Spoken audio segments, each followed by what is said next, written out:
아침 아이를 데려가지고 돌아올 때는 뿌띠빨래 앞을 지나서 이렇게 사무실로 갔는데 그래도 한 번도 그 뿌띠빨래를 안 들어가다가 지난번 111 세계 기도, 봉 기도 그거 촬영하기 위해서 목사님들하고 갔었는데 생각보다 꽤 괜찮았어요. 그래서 괜찮다고 했더니 함께 가자고 해서 지난 수요일날 갔었는데 거기에 가면 선한 사마리아인이라고 하는 회화가 꽤 인상적으로 그려지는 것이 있습니다.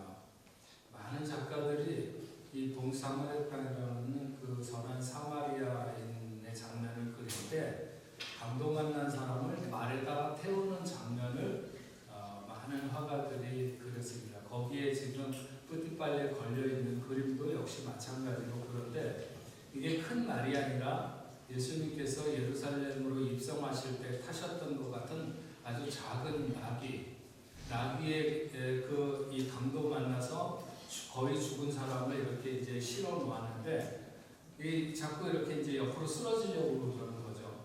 그러니까 그 사람을 자기 어깨에 같이 기대서 그래서 몸은 거기다가 그 나귀에 싣고 이 사람은 그 선한 사마리아인에게 기대가지고 이렇게 걸어가는 그런 장면을 그린 작품인데요. 그 빈센트 반 고흐의 그린 그 선한 사마리아인을 보면 채색도 화려하고 굉장히 역동적으로 이렇게 그려져 있습니다. 그런데 여기 뿌띠빨래에 있는 그림은 굉장히 톤도 색채도 어둡고 그래서 굉장히 가라앉은 뭔가 이렇게 역동적이기보다는 굉장히 엄숙하다고 할까 좀 그런 무거운 느낌을 주는 그런데 굉장히 그것이 인상적이었습니다. 거기에 부활에 대해서 또 무슨 다른 여러 가지 성화들도 있으니까 또 뿌띠빨래는 돈을 안 받더라고요. 그러니까 여러분들 한번 가서 보시면 좋을 것 같습니다. 근데 거기 그 회랑에 있는 조각들이 굉장히 많은데 조각들 중에서 프랑스의 작가 중에 알렉산드르 팔티에라고 하는 그런 그 조각가가 있습니다. 이 사람이 한 작품 중에서 가인과 아벨이라고 하는 작품이 있는데 인류 최초의 죽음을 모티브로 해서 이렇게 작품을 한 것이죠. 근데 가인이 아벨을 죽여서 어깨에 메고 어디론가 가서 이렇게 이제 감추려고 하는 아마도 그런 장면인 것 같은데 제가 굉장히 인상 깊게 본 장면은 이 가인이 아벨을 등에다 이렇게 그 어깨에다가 맸는데 여기도 마찬가지로 이 사람이 그 아벨이 흘러내릴 거 아니에요. 자꾸 그러니까 이제 못 흘러내리도록 이렇게 잡는데 한 손으로 이 동생 아벨 죽은 아벨의 이 머리채를 이렇게 잡고 있는 떨어지지 못하도록 잡고 있는 그 모습이 마치 살아있는 그 가인의 속마음을 보여주는 것 같은 굉장한 분노와 또 한편으로는 두려움 이런 것들을 동시에 가지고 있는 그래서 역시 굉장한 조각가다. 어떻게 저런 그 움켜진 손 하나에서 저런 감정을 다 느끼게 할까 이런 생각을 하면서 제가 봤습니다. 죽은 동생이지만 마음의 죽은 상태는 가인이 드러낸 그런 작품이었다 이렇게 저는 생각하면서 보다가 왔습니다. 오늘 우리가 읽은 말씀 13절부터 읽었는데 12절에 이렇게 기록하고 있습니다. 가인같이 하지 말라. 그는 악한 자에게 속하여 그 아우를 죽였으니 어떤 이유로 죽였느냐. 자기의 행위는 악하고 그 아우의 행위는 의로우니라. 그러면서 그 말을 연결해가지고 오늘 본문 14절과 15절에 이렇게 말씀합니다. 우리는 형제를 사랑함으로 사망에서 옮겨 생명에 들어가는 줄 알거니와 사랑하지 아니하는 자는 사망에 머물러 있느니라. 그 형제를 미워하는 자마다 살인하는 자니 살인하는 자마다 영생이 그 속에 있지 아니하는 것을 너희가 아는 바라 이렇게 기록합니다. 가인은 악한 자에게 속하여 그 아우를 아우를 죽였다고 했는데 어떤 악한 자에게 속한 것일까요? 3장 8절의 기록을 보면 이렇게 말합니다. 죄를 짓는 자마다 마귀에게 속하나니 마귀는 처음부터 범죄합니다. 하나님의 아들이 나타나신 것은 마귀의 일을 멸하려 하십니다. 가인이 마귀에게 속하였다고 하는 것은 마귀에게 마음을 넘겼다는 것이고, 그래서 이 가인의 속성이 바뀌었다고 하는 것을 말하는 것이죠. 그러면서 그 아우를 어떤 이유로 죽였느냐? 자기의 행위는 악하고 그 아우의 행위는 의로움이라. 살인을 하기 전에 가인이 어떤 악한 행위를 했다거나 아니면 아벨이 죽기 전에 어떤 의로운 행위를 가졌다기보다는 가인은 마귀에게 이미 그 마음을 넘겨서 가인의 속성이 죄를 선택할 수밖에 없게 되었고, 아벨은 마귀에게 그 마음을 넘기지 않았기 때문에 하나님께 소속을 두고 있었다고 하는 것입니다. 우리는 형제를 사랑함으로 사망에서 옮겨 생명으로 들어가는 줄 알거니와 사랑하지 아니하는 자는 사망에 머물러 있느니라. 형제를 사랑함으로 사망에서 옮겨 생명으로 들어가는 줄 안다는 말은, 그러면 우리가 형제를 사랑하는 것이 내 구원을 보장하는 것인가? 이렇게 말할 수도 있겠지만, 여기서 말하는 것은 당시의 분위기, 당시의 영지주의라고 하는 이단이 굉장히 극성을 부렸습니다. 그래서 이 사람들 영지주의는 영적인 것은 굉장히 거룩하고 옳다고 그럴까요? 그리고 육체적인 것은 부패한 것이고 썩어진 것이다. 이렇게 나눠 나가지고 영적인 것만을 중요하게 여기면 된다고 하는 사상이 퍼져서 그리스도인으로서의 세상 속에 살아가는 어떤 실천적인 면을 약화시킨다고 하는 그런 주장들이 굉장히 많았던 것이죠. 그래서 사랑의 사도였던 사도 요한은 그리스도인이 된다고 하는 것은 실천적인 사랑을 행하는 삶이 되지 않는다면 그것은 생명이 없는 것이고 죽은 믿음이나 마찬가지라고 하는 것입니다. 사랑하지 않는 자는 사망에 머물러 있느니라. 불의는 의로움을 사랑할 수 없고 빛은 어두움과 사귈 수 없습니다. 가인은 그의 중심을 마귀에게 내어주었을 때 그는 미움에 빠져들게 되었고 이미 사망이 그 안에 담긴 것이죠.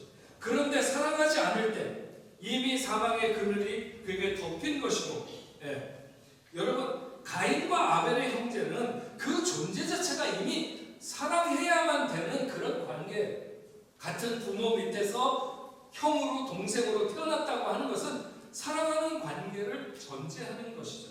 그런데 그들이 사랑하지 않을 때 그들에게는 이미 사망의 그늘이 덮인 것이고, 가인은 사망에 머물고 있었다. 그 형제를 미워하는 자마다 살인하는 자니, 가인은 살인을 해서 살인자가 된 것이 아니라 살인을 하기 전에 미워하는 마음을 가져서 살인자가 되었다는 것입니다. 가인은 죽음이 학습되지 않은 그런 상태였어요. 우리는 부모도 죽을 수도 있고 친구도 이웃도 많은 사람의 죽음을 학습해서 알고 있습니다. 그러나 가인은 아직 세상에 죽음이 없었기 때문에 죽음에 대해서 알지 못했어요. 그럼에도 불구하고 자신이 동생을 죽인 것이 얼마나 잘못된 것인가 하는 것에 대한 양심의 고발이 그에게 있었겠죠. 우리는 오늘 말씀 속에서 그 형제를 미워하는 자마다 살인하는 자니 하는 말씀을 우리가 주의 깊게 들어야 됩니다. 그 형제를 살인하는 자마다 살인자니라고 말하지 않고 그 형제를 미워하는 자마다 살인하는 자라고 그렇게 말씀하고 있습니다. 이것에 대해서 마태복음 5장 21절에 말씀하셨죠. 옛사람에게 말한 바 살인하지 말라. 누구든지 살인하면 심판을 받게 되리라 하였다는 것을 너희가 들었으나 나는 너희에게 이르노니 형제에게 노하는 자마다 심판을 받게 되고 형제에 대하여 라가라 하는 자는 공회에 잡혀가게 되고 미련한 놈이라 하는 자는 지옥불에 들어가게 되리라.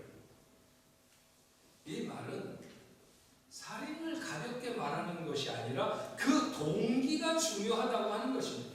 성경은 우리가 부지중에 잘못해서 누군가를 죽일 수 있는 것도 얘기해 놓고 있어요. 뭔가를 물건을 그 사람을 죽이려고 한 것은 아닌데 위층에서 아래로 던졌다 지나가는 사람이 맞아서 죽을 수도 있는 이런 것들에 대해서도 성경은 얘기해 놓고 있어요.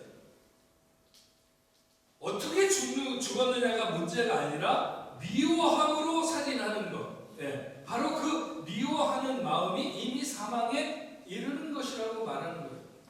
사망은 생명과 공존할 수 없습니다. 그러니까 미워하는 자마다 살인하는 자이고 살인하는 자마다 영생이 그 속에 있지 않다. 결국 미워하는 자에게는 영생이 있지 않다고 하는 말씀입니다. 그리고 그것은 스스로도 알고 모두가 다 아는 것이죠. 여러분, 어느 순간부터 사울 왕은 다윗을 미워하여 그를 죽이고자 했습니다. 다윗은 그런 사울을 피해서 고생도 무지막지게 많이 했어요. 안 도망다녀본 것이 없고 다른 나라에 가서 미친 사람 흉내도 내보기도 하고, 그래서 우리는 다윗이 얼마나 고통스러웠겠는가 하는 생각을 많이 합니다. 그러나 사실은 진짜 고통은 사울 안에 있었던 것이죠. 왜냐하면 그의 안에 이미 사망이 있었기 때문입니다. 그의 미움이 살인의 결과를 낳지는 못했지만 그는 끊임없이 살인자가 되었고 사망의 그늘 안에 그는 늘 머물고 있었습니다. 다윗이 그 반대편에 섰을 때도 마찬가지입니다. 다윗은 우리아의 아내를 바세바를 범하고 그 후에 우리아를 죽이고자 했습니다. 그리고 결국 그것을 이루어내게 되죠. 물론 자기의 손으로 우리아를 죽인 것은 아니었습니다. 그래도 그는 살인자여 그 사망 안에 머물게 됩니다. 미워하는 자는 살인하는 자이며 자신이 죽지 않아도 사망은 그 안에 머물게 된다고 하는 것입니다. 본문은 그렇게 미워하는 자 안에 머무는 사망에 대해서 말씀을 하고 이제 사랑 안에 머무는 생명에 대해서 말씀을 하기 시작하는데 16절에 이렇게 기록합니다. 그가 우리를 위하여 목숨을 버리셨으니 우리가 이로써 사랑을 알고 우리도 형제를 위하여 목숨을 버리는 것이 마땅하니라. 여기서 그가 우리를 위하여 목숨을 버리셨으니 하신 그는 분명히 예수 그리스도를 말씀하는 것입니다. 그런데 왜 예수 그리스도라고 직접 말하지 않고 그가라고 하는 표현을 쓰셨을까? 표현상 분명 예수 그리스도를 말씀하는 것이 분명하지만 그 예수 그리스도를 보내신 하나님의 사랑을 포함해서 표현하고 싶어서 그가라고 하는 표현을 쓴 것으로 보입니다. 하나님이 그 아들을 십자가에 내어주셔서 죽게 하신 아버지의 사랑이 우리로 하여금 사랑이란 무엇인가 하는 것을 알게 하셨다는 것이죠. 하나님의 사랑을 알지 못하는 사람은 절대로 사랑의 본질을 알 수가 없다. 성경의 가르침은 바로 그것이죠. 제가 간혹 그런 말씀을 드리는데 고린도전서 13장은 우리가 사랑장이라고 하잖아요. 사랑에 대해서 사랑은 이렇고 사랑은 이렇고 하는 말씀을 많이 하면서 맨 마지막에 믿음, 소망, 사랑 이 세 가지는 항상 있을 것인데 그 중에 제일은 사랑이에요. 근데 여기서 말하는 이 사랑은 무슨 최신 핫한 명품을 사랑하는 것이 아니라 친구의 친구를 사랑한다고 하는 이런 일반적이거나 세속적인 사랑을 말하는 것이 아닙니다. 사람의 방언과 천사의 말을 해도 사랑이 없으면 소용이 없고 예언하는 능력과 산을 옮길 만한 믿음이 있어도 사랑이 없으면 아무 유익이 없으며 내게 있는 모든 것으로 구제하고 네 몸을 불사르게 내어줄지라도 사랑이 없으면 아무 유익이 없다고 하는 그 사랑이 무엇인가? 바로 하나님이 우리를 어떻게 사랑했고 그 아들 예수가 우리를 구원하기 위해 나타내신 사랑이 무엇인지 그 사랑을 깨닫고 하는 사랑이라고 하는 것이죠. 사랑이 무엇인지를 제대로 알고 사랑의 원천이 어디에 있는지를 아는 사람이 행하는 사랑을 바로 그 고린도전서 13장에서 말하고 있는 사랑이라는 거예요. 그리고 그 사랑이 왜 최고인가에 대해서 벵갈이라고 하는 신학자는 이렇게 표현했습니다. 사랑만이 우리로 하나님을 닮게 하고 사랑만이 우리로 하나님 안에 거하게 하기 때문이다.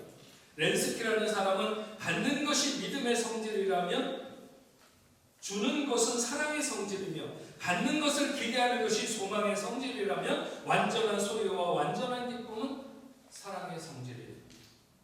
파라라고 하는 사람은 믿음과 소망이 하나의 색깔만을 보이는 보석에 비유할 수 있다면 사랑은 보는 측면에 따라 여러 가지 색깔을 보일 수 있는 다이아몬드에 비유할 수 있다고 말했습니다. 여러분, 우리에게 예수를 믿는 최고의 감격이 뭘까요? 그것은 그가 우리를 위하여, 그가 나를 위하여 목숨을 버리셨다는 것입니다. 여러분, 간혹 영화나 무슨 드라마 같은 것을 보면 세상이 너무 살기 힘들어서 못 살겠다, 이제 죽어야 되겠다, 그래가지고 물에 빠져 죽겠다고 가서 물에 뛰어들었는데 물이 너무 차가지고 못 죽겠다고 그러고 이렇게 튀어나오거나, 아니면 높은 데 올라가서 떨어져서 죽어야지 해가지고 갔어 보니까 너무 무서운 거예요. 그래서 무서워서 못 죽겠다, 이렇게 돌아서는, 그런 모습들이 간혹 이렇게 재미있으라고 장면을 설정했을 수도 있지만 실제로도 충분히 그럴 수도 있는 일이라고 생각이 듭니다. 저도 그럴 것 같아요. 무서워서 못 죽을 것 같아요. 어쨌든 근데 자기 자신을 위해서 죽는 것도 이렇고 저런 일들이 그렇게 많은 망설임을 우리에게 허락하는데, 하나님의 아들 예수 그리스도, 그분이 나를 위해 그 고통의 십자가를 지고 그 구원을 끝내 이루셨다니, 우리는 그 은혜를 깨달으면서 비로소 사랑이라는 무엇인가 하는 것을 알게 된다는 거예요. 하나님이 나 같은 죄인을, 나같이 쓸모없는 죄인을 위해서 십자가에 죽으셨다는 그 사실을, 그 은혜를 깨달으면서 사랑이란 뭔가를 하는 것을 안다는 거죠. 그 하나님의 사랑을 아는 사람이, 행하는 사람이 믿음보다 소망보다 제일 가는 것이라 하는 것을 말하는 것입니다. 우리도 형제를 위하여 목숨을 버리는 것이 마땅하도다. 우리가 세상에 빚진 자로 살아야 되는 이유가 여기 있는 것이죠. 우리가 세상 앞에 빚진 자로 산다는 것은 주님의 십자가의 사랑의 감격 속에 산다는 말이기도 합니다. 주님이 나를 위해서 죽으셨다고 하는 그 이유가 내 삶의 가치가 되고 의미가 되는, 역사에서 수많은 순교자들이 걸어간 길은 바로 하나님의 사랑을 알고 형제를 위하여 목숨을 버리는 것이 마땅하다고 생각하면서 걸어간 길입니다. 목숨이라고 하는 것은 그 누구도 여분의 몫을 가지고 있지 않기 때문에 각자에게 있어서 가장 귀한 것입니다. 그것을 내놓는 것은 그 귀한 것보다 더 귀한 어떤 명분과 충동이 있을 때 가능한 것이죠. 그가 나를 위해 십자가에 죽으셨다고 하는, 예수 그리스도께서 나를 위하여 십자가에 죽으셨다는 그 사실, 그 복음이 우리의 그 사랑의 명분을, 그 사랑의 충동을 준다고 하는 것입니다. 어떤 엄마가 아이를 데리고 다리를 건너가다가 다리 밑에서 헤엄쳐 다니는 물오리를 보려고 꼬마가 난간 사이로 고개로 내밀었다가 아이가 다리 밑으로 떨어지게 되었다고 치자요. 그렇게 해서 떨어졌어요. 엄마가 그걸 보고 어떡하지? 난 수영을 못하는데, 내가 뛰어내리면 둘 다 죽을 수 있는데 어떻게 하지? 하면서 떠내려가거나 물에 빠져들고 있는 아이를 보고 있는 엄마는 거의 없다. 있을 수도 있겠지만 거의 없어요. 자기가 수영을 잘하든지 못하든지는 둘째 문제고, 과연 뛰어들면 아이를 건져낼 수 있는지 없는지는 둘째 문제고, 일단 뛰어들게 됩니다. 그래서 아이는 건지지도 못하고 자기도 허우적거려서 사람들이 아이도 건지고 엄마도 건져야 되는 그런 상황을 만들거나, 아니면 아이도 죽고 엄마도 죽거나, 이런 일들이 비일비재하게 일어납니다. 여러분, 이것은 합리적인 계산에 의한 결과의 도출이 아니라 사랑의 관계가 목숨을 걸게 하는 것입니다. 사랑은 희생을 머뭇거리게 하지 않아요. 사랑은 죽음이라도 건너뛸 수 있다는 무모한 용기를 갖게 합니다.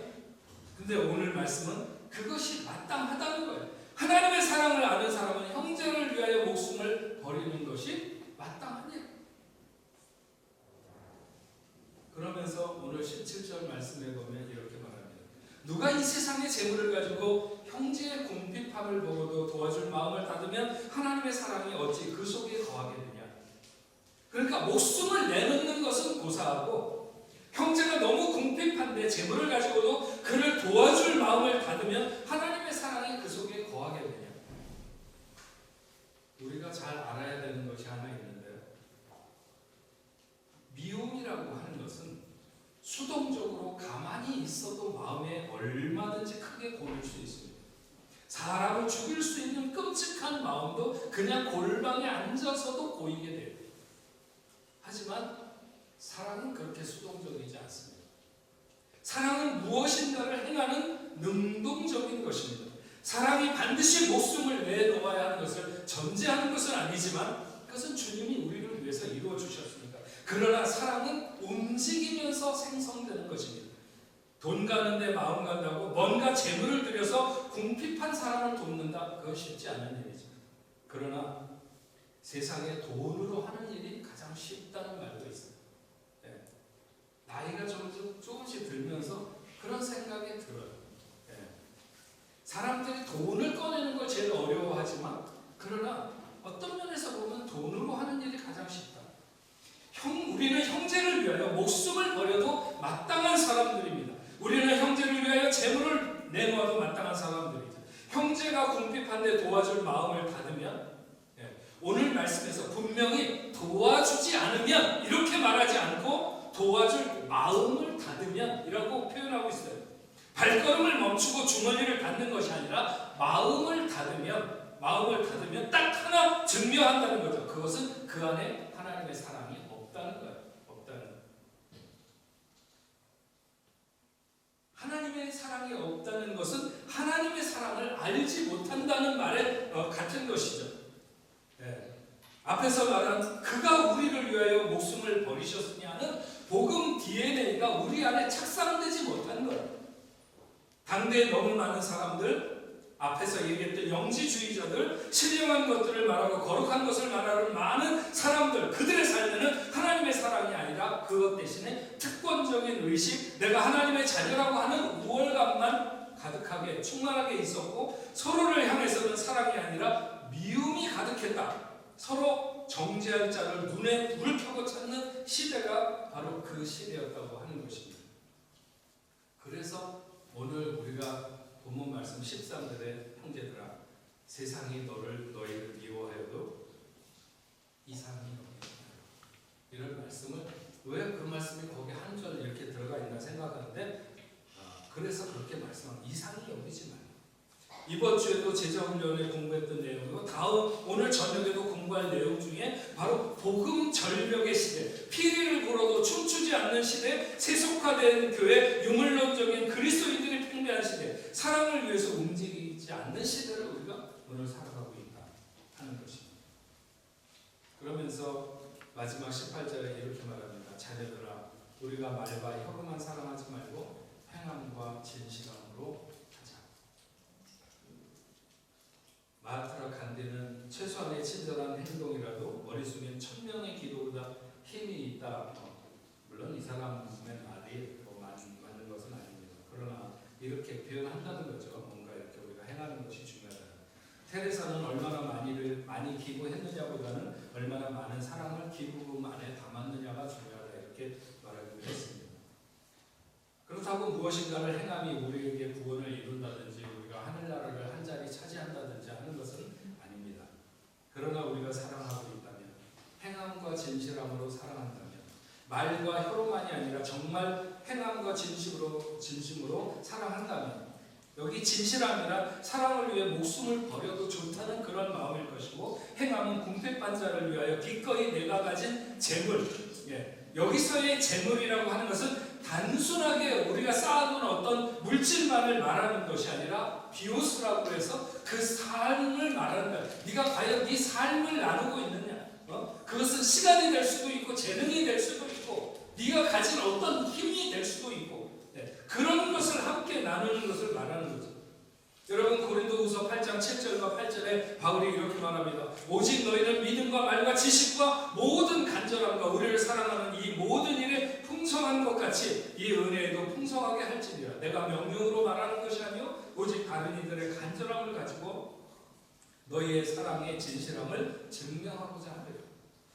이게 무슨 말이냐면 마게도냐 교회의 사람들을 보라고 하면서 그들이 얼마나 많은 시련 가운데 그 초대교회의 그 극심한 시련 가운데에서 그들의 넘치는 기쁨과 극심한 가난이 그들의 풍성한 연고를 넘치도록 하였다고 하면서 너희도 사랑에 대한 진실함을 입증해 봐라. 이렇게 바울이 말하는 것입니다. 마게도냐 사람들이 얼마나 많은 시련 가운데서 넘치는 기쁨과 극심한 가난이 여러분, 넘치는 기쁨과 극심한 가난이 서로 평행을 이루는 구절입니까? 그런데 마게도냐 사람들은 그랬다는 거예요. 넘치는 기쁨과 극심한 가난 가운데에서 풍성하게 넘치도록 남을 돕기 위한 그런 헌금을 쏟아 부었다고 하는 것이죠. 다시 한번 우리 기억하면 좋겠습니다. 미움은 움직임 없이도 마음속에 얼마든지 웅장하게 자라지만 사랑은 움직임 속에서만 자라고 성장한다는 것입니다. 그리고 생명은 그런 사랑 속에서 호흡합니다. 언젠가 예전에 일본의 하코네인가 하는 곳을 간 적이 있습니다. 거기에 전나무 숲을 한번 들어갔는데 그 전나무가 수백 년 된 나무로 이렇게 빽빽하게 둘러싸여 있는 곳인데, 제가 전 세계에 굉장히 많은 나라들을 이렇게 다녀봤지만 거기처럼 정말 저절로 코가 뻥 뚫린다고 그럴까요? 뻥 뚫리고 호흡하기가 좋고, 그리고 피톤치드 향이 깊은, 정말 그 숨이 그냥 저 속 깊은 곳까지 내려가는 것 같은 그런 느낌을 받는다. 너무 호흡하기가 편안하고 좋은 그런 곳이었어요. 여러분, 생명, 그 생명을 예수라고 말해도 좋고, 그 생명은 어디에서 숨쉬는가? 바로 사랑에서 숨쉽니다. 미움에는 사망이 깃들고 사랑에는 생명이 깃들다. 사랑이 풍성하게 움직이고 있을 때 생명은 마음껏 호흡할 수 있습니다. 사랑하는 뽕내도 성도 여러분, 우리의 마음을 미움으로 채우면 우리는 우리에게 주님이 계실 자리, 생명이 있을 자리는 없습니다. 그러나 만약 우리의 삶이 사랑을 위해서 달려가는 삶이라면 예수께서 자신의 삶을 우리 위해 내어주셨듯이 우리도 형제를 위하여 목숨을 내어주거나 행함과 진실함으로 사랑하기를 힘쓴다면 하나님의 생명은 우리 안에 건강하게 마음껏 호흡하는 역사가 있을 것입니다. 우리는 사랑이 움직이는 사람, 생명이 그 사랑 안에서 호흡이 건강한 사람, 그런 삶이 되어야 합니다. 뽕내포교회 성도 여러분, 오늘 이 자리에 함께 하신 여러분, 오늘도 우리의 사랑 속에서 생명이 마음껏 호흡할 수 있는 그런 여러분들 되시기를 주의 이름으로 축원합니다. 우리 오늘 말씀을 생각하면서 주 안에 우리 하나 모습은 달라도 예수님 한 분 발언에 사랑과 선행으로 서로를 격려해 따스함으로 보듬어가리. 우리 주 안에 우리 하나 같이 찬양하면서 오늘 말씀 결단하는 저와 여러분들 될 수 있기를 바랍니다.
주님이 우리 안에서 마음껏 주님의 뜻을 펼칠 수 있는 것은 우리가 사랑을 위해서 달려가고 있을 때 그와 같은 일이 일어나는 줄로 믿습니다.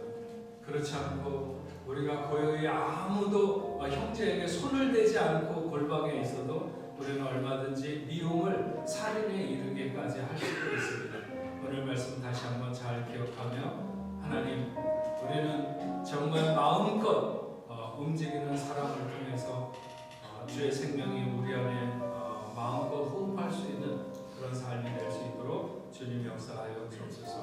오늘 하나님 앞에 나와서 당신의 사랑하는 자녀들이 온 마음을 다해서 귀한 예물을 구별하여 올려드렸습니다. 하나님 앞에 드릴 손길들 하나님이 아시오니 저들이 경험하는 사업과 가정과 직장 하는 모든 일들 학업에도 하나님 함께하여 주시옵시고 저들이 기도하고 계획하는 것 아름다운 성취가 있게 하여 주옵소서. 결코 세상에서 내 손에 얻을 수, 내 주력에 줄 수 있는 것, 그것의 가치를 두고 세상을 살아가지 않도록 주여 도와주시고 하나님께서 주신 것을 흩어서 부지할 때 더 넘치게 하시는 하나님의 복을 누리며 살아가게 하여 주옵소서. 11조로 감사의 물도 성경금으로 주의로 금으로 또 여러 가지 목적을 가지고 드릴 손길들마다 하나님 모자람 없이 채워 주시옵시고 우리가 생애의 어떤 탄력으로 오늘을 살아가지 않도록 주여 도와주시고 오늘도 하나님이 도우시고 힘주지 아니하시면 살아갈 수 없음을 고백하며 나약하지만 주님의 손에 들리는 삶을 살아가는 저희가 다 될 수 있도록 주여 도와주옵소서. 하나님, 우리 당신의 사랑하는 자녀들 흩어진 삶의 현장에서도 하나님 함께 해주시고 얼마나 어렵고 힘들고 어려운 세상입니까? 그럼에도 불구하고 하나님이 암탉이 병아리를 품듯이 그 날개 아래 품으시는 따뜻한 사랑을 누리며 살아가는 하나님의 자녀들 다 될 수 있도록 주여 인도하여 주시옵소서. 우리 교회를 이 파리 땅 가운데 세우심을 감사합니다. 건강한 교회로 오히려 많은 사람들이 교회를 떠날 때 더 열심히 모이고 더 열심히 하나님 앞에 서는 저희들 될 수 있도록 주여 도와주옵소서. 우리 교회와 더불어 협력하고 사역하는 저 아프리카, 중동, 아버지와 유럽에 있는 많은 교회들 하나님 함께하여 주시옵시고 그 모든 사역자들에게 하늘의 신령한 힘을 허락하여 주시어서 이 어려운 때라도 낙심하지 아니하고 막혀진 일들 잘 감당하며 하나님의 나라를 확장할 수 있도록 주여 도와주시옵소서. 하나님, 질병으로 인하여 고통받는 사람들이 많습니다. 아직까지도 코비드19가 끝나지 않았고 또 우크라이나를 비롯한 전쟁터에도 하나님 함께하여 주셔서 평화가 있게 하시며 우리를 근심하게 하는 모든 것들이 아침 안개가 햇빛에 사라지듯이 우리 주변에서 사라질 수 있도록 하나님 우리를 도와주옵소서. 어떤 질병을 가지고 있든지 하나님 이 시간에 찾아가 주시고 예수의 이름으로 모든 질병이 물러가는 귀한 역사가 있도록 주님 도와주시옵소서. 하나님, 어제 새 가정을 이룬 우리 영원 자매 가정을 하나님께서 복 주시고 사랑하는 하나님의 자녀들 위해 은혜와 복을 허락하여 주셔서 평생에 서로 사랑하며 아름다운 가정을 이루고 주 안에 뜻하는 모든 것을 이루는 복된 자녀들 되게 하시고 아버지 하나님 저들의 부모 형제 모든 이들에게도 동일한 은혜를 허락하여 주옵소서. 하나님 아버지, 오늘 저희와 함께 예배드린 이재열, 황금이나 사랑하는 귀한 하나님의 자녀들 위해 하나님 함께 해주시고 저들의 가는 길을 복되게 하시며 영광의 또 능력의 손길로 붙잡아 주셔서 어디 가든지 기쁨과 감사와 평안이 넘치는 삶이 되게 하여 주시옵소서. 한 주간 동안에도 주 안에 살게 하여 주옵소서. 믿음을 떠나지 않게 하여 주옵소서. 주만 의지하며 찬양하며 기쁨 가운데 사는 하나님의 귀한 자녀들 다 되게 하여 주옵소서. 이제는 우리 주 예수 그리스도의 은혜와 하나님 아버지의 크신 사랑과 성령님의 강화 감동으로 교통하심이 오늘 하나님 앞에 나와 예배하는 당신의 사랑하는 자녀들과 저들의 가정과 직장과 두고온 고국에 세계 만방에 흩어져 복음을 전하는 모든 선교사들과 그 사역지 위에 이제로부터